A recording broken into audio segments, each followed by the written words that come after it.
पिछले 4 महीनों में इतनी सारी चीज़ें हुई है कि हम इसके बारे में 5-10 मिनट भी बात कर सकते हैं।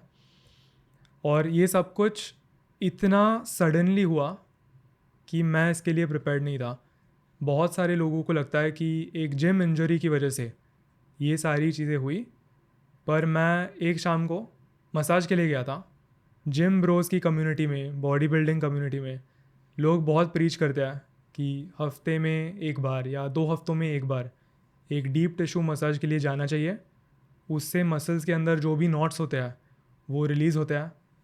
तो मैं भी गया, पर अनफॉर्चुनेटली उस मसाज में मसूस ने उनके एल्बो से एक बहुत ही क्रिटिकल स्पॉट पे कुछ ज़्यादा ही प्रेशर डाल दिया, जिसकी वजह से ये सारा हादसा हुआ। अब इन द मोमेंट मुझे पता नहीं था कि ये सारी चीज़ें होने वाली हैं।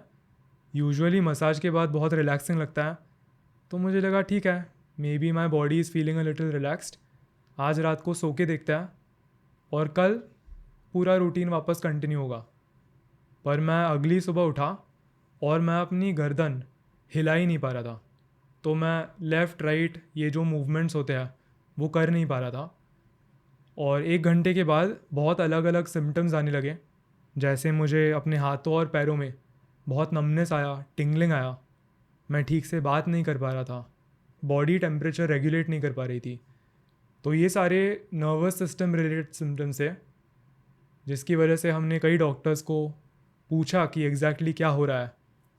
और फिर द डायग्नोसिस वाज कि हमारे स्पाइनल कॉर्ड में C1 और C2, ये जो वर्टेब्रे होते हैं, उनके बीच की जो नर्व है उनमें प्रॉब्लम आ गया है।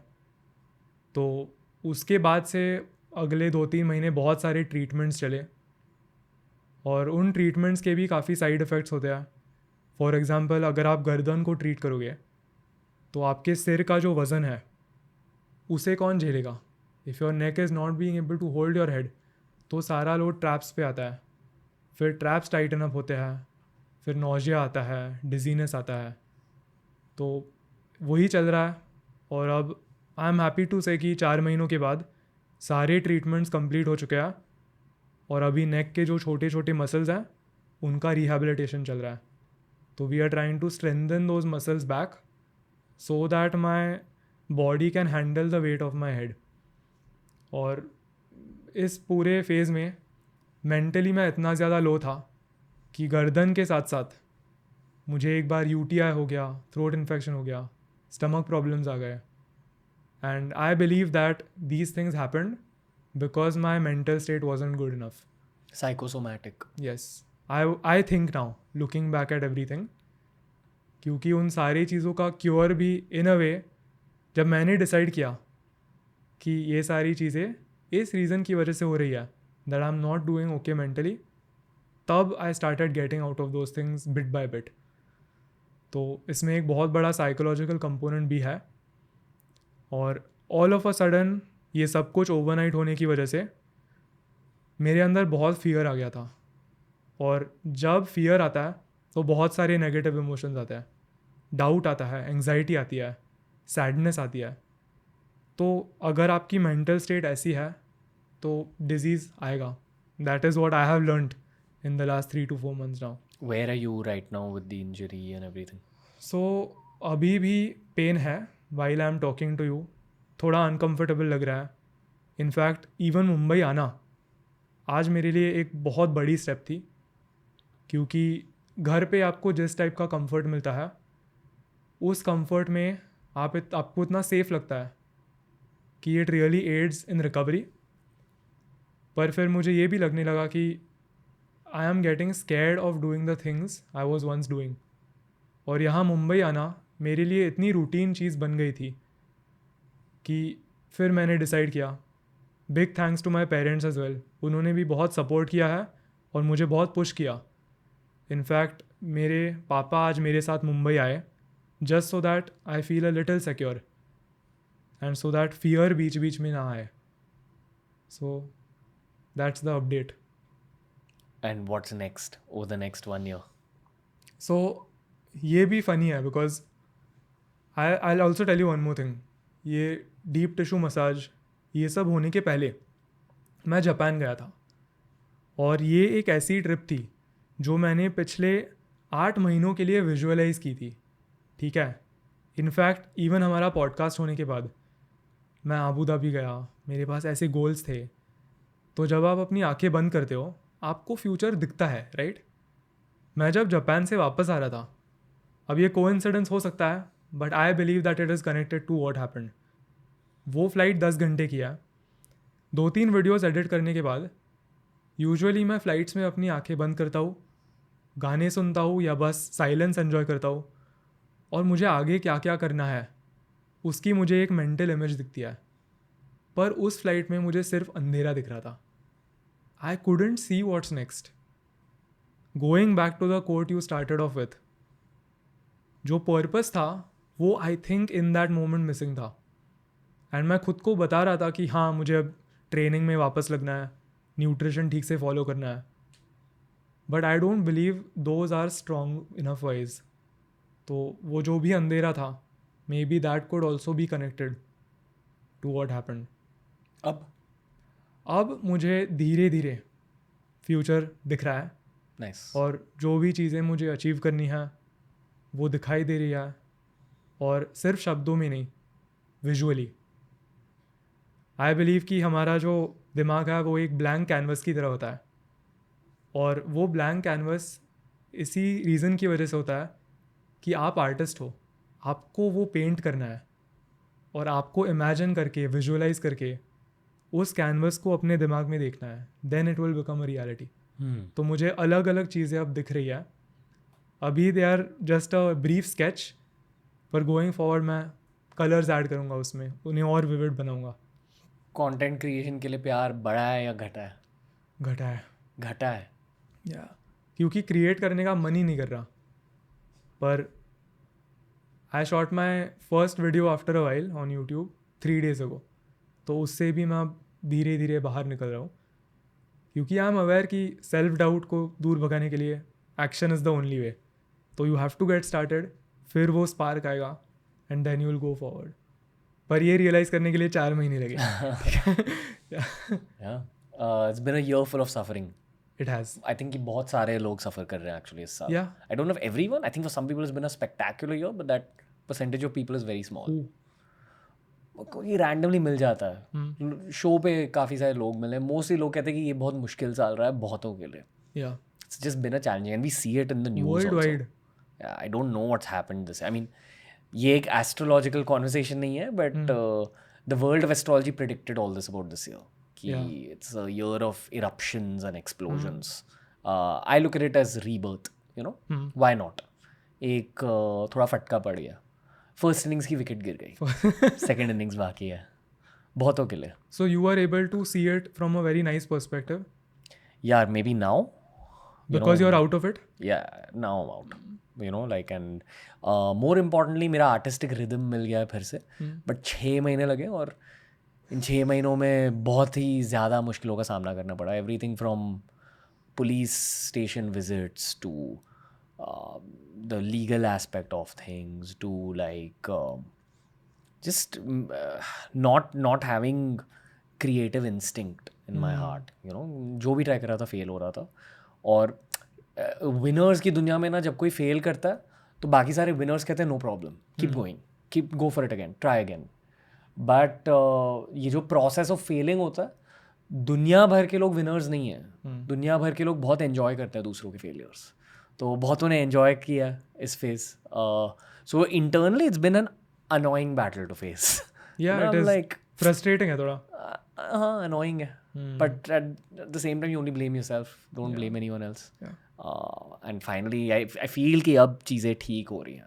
Everything from like finances to mental state to opportunities to rhythm. Rhythm बहुत ज़रूरी होता है ज़िंदगी में. बहुत. Yeah. And what is rhythm for you? Rhythm is जब सारी चीज़ें बस फ्लो कर रही है. जब आप एफर्टलेसली अपने काम में एंजॉय कर रहे हो, प्रोग्रेस बना रहे हो, दैट इज़ रिदम. और उस रिदम स्टेट में एंटर करने के लिए आई थिंक फर्स्ट स्टेप आपको ही लेनी पड़ती है. वो फिजिक्स में भी कहता है ना, an object at rest continues to stay at rest, but an object in motion continues to be in motion.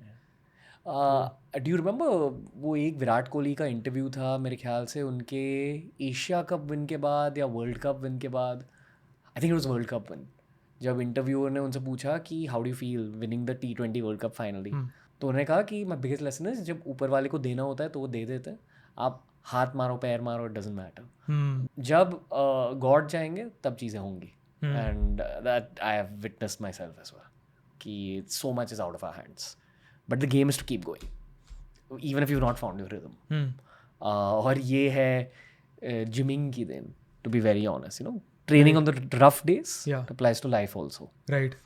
So I feel कि इस साल एटलीस्ट जिमिंग के स्किल्स, जिमिंग के जो मेंटल स्किल्स होते हैं वो बहुत ज़्यादा काम आए. जिमिंग के mental skills, nice. That's the point of years of lifting. It's great, physical fitness is great, aesthetics are great, but दिमाग भी बदलता है. Oh no, I do it for the mental. 100%, yeah. अभी इन पिछले 4 महीनों का अगर एग्जाम्पल लिया, मैं फिजिकली यूजुअली हर दिन 3 से 4 घंटे मेहनत करता हूँ, तो मेरे अंदर जो भी एनर्जी होती है उसे एस्केप करने के लिए एक मीडियम होता है. तो because of not being able to train और वॉक और रन, वो सारी एनर्जी इतनी ट्रैप थी, then your mind starts creating problems where there are none. आप सबसे लो पॉइंट के बारे में बात कर रहे हो, सबसे लो, राइट? उसके बारे में बात करता, जो सबसे लो पॉइंट होता है डाउन फेजेस का. Tell me about that day और दैट मोमेंट. तो फनी, बिकॉज ये जो लो मोमेंट्स होते हैं, अगर कोई मुझे पूछे कि उन मोमेंट्स को डिस्क्राइब करो तो मैं नहीं कर पाता, क्योंकि लुकिंग बैक वो जो लोएस्ट पॉइंट्स होते हैं वो मेरे लिए टाइमलाइन को अगर देखा बस ब्लैक स्पॉट्स है, दे आर ब्लैंक. और इनमें से एक सिमिलर ब्लैंक स्पॉट लॉकडाउन के वक्त आया था, जब पहली बार 2020 में वायरस आउटब्रेक वो सब हुआ था. तब भी 1 महीना कोई फिज़िकल एक्टिविटी नहीं थी, कोई सोशलाइजिंग नहीं था. तो लुकिंग बैक एट दैट मुझे वो 1 महीना याद ही नहीं है. तो आई गेस ये मेरे ब्रेन का एक डिफेंस मैकेनिज्म है to just delete it, move past it and go forward in life. पर मुझे वो सबसे लो पॉइंट याद नहीं है vividly. And big thank you to my mother, क्योंकि मम्मी ने मुझे याद दिलाया कि you have gone through this before and this time will also be the same. Your brain will get you out of it and you won't remember it in as much detail. तो I am happy कि मुझे वो याद नहीं है इतने detail में. कुछ ब्रीफ मोमेंट्स याद रहते हैं क्योंकि बहुत सैड लगता है. एक चीज़ जो याद रहती है वो है मैं स्माइल ही नहीं करता था. तो वो काफ़ी वियर्ड है बिकॉज मैं यूजुअली एक काफ़ी खुश इंसान हूँ. पर उन मोमेंट्स में आपकी जो पेसिमिस्टिक साइड है वो बाहर निकलती है. आप जितने भी ऑप्टिमिस्टिक हो, उन मोमेंट्स में आप सिर्फ इक्वेशन का नेगेटिव साइड देख पाते हो. कह रहे हो कि even if you have the most optimistic personality, जब मेंटल हेल्थ ख़राब होती है आपका दिमाग ऑप्टिमिस्टिक नहीं हो पाता, या ऑप्टिमिज्म ही चला जाता है. क्योंकि अगर एक स्पेक्ट्रम है, ठीक है, ये मिड पॉइंट है, यहाँ पर पेसिमिज्म है 100, यहाँ पे ऑप्टिमिज्म है. I would consider myself to be a very optimistic human being. Even जब वायरस हुआ था आई वाज लाइक मुझे कुछ नहीं होने वाला, मुझे कुछ नहीं होगा, मेरे फैमिली को कुछ नहीं होगा, दोस्तों को कुछ नहीं होगा, एंड कुछ नहीं हुआ. मैं उतना ऑप्टिमिस्टिक था और उतना ऑप्टिमिस्टिक हूँ. पर मैं समवेयर अलोंग द वे इस बैड फेज में वो भूल गया that is who I originally am, and I need to train my brain to come back to that now. You know, in retrospect, क्योंकि इस साल मुश्किल रहा है, ये जो पॉइंट ऑफ ऑप्टिमिज्म ब्रेकेज है मैं उसे भी वैल्यू करने लगा हूँ. पॉइंट ऑफ ऑप्टिमिज्म ब्रेकेज, जहाँ पेसिमिज्म फील हो रहा था, जहाँ नेगेटिविटी फील हो रही थी, when I look back at it now मैं अब उसे वैल्यू करने लगा हूँ. क्योंकि आई डोंट थिंक कि मैं एक घमंडी इंसान हूँ. Like I love treating every one with love, and मैं खुद को बड़ी चीज़ नहीं समझता, और शायद मैं बहुत यंग था समझता था, but over time stopped, you know, genuinely. But एक सेंस ऑफ इनविंसिबिलिटी थी. यही optimism can turn into invincibility very easily. Yes, वो इनविंसिबिलिटी को टूटना बहुत ज़रूरी था. ईगो डेथ इन अ वे. या वेरी हीलिंग यार इन रेट्रोस्पेक्ट, क्योंकि पता है 10 सालों में ना बहुत सारे लोगों ने बहुत सारी एडवाइस दी, बहुत सारी एडवाइस मैंने अपनाई. कुछ ऐसे पीसेस ऑफ एडवाइसेस थे जो आते रहे और मैं उन्हें अपना नहीं पाया क्योंकि ईगो डेथ हो गई. It created room to really reflect and to finally apply that advice that I heard from people. तो आई थिंक अगर एक्चुअली खुद के पर्सनैलिटी को बदलना है एक्सटर्नल सर्कमस्टांसेस के थ्रू, वो ईगो डेथ की मोमेंट एक अपॉर्चुनिटी भी होती है. बट जब ईगो डेथ हो रही होती है तो बहुत दर्द होता है and you have to go through the pain. You can't think of all this at that moment. I think दुख, रोना, गुस्सा, दीवार को मुक्के मारना, ये सब बहुत ज़रूरी है उस मोमेंट में. Then let it go, then move on.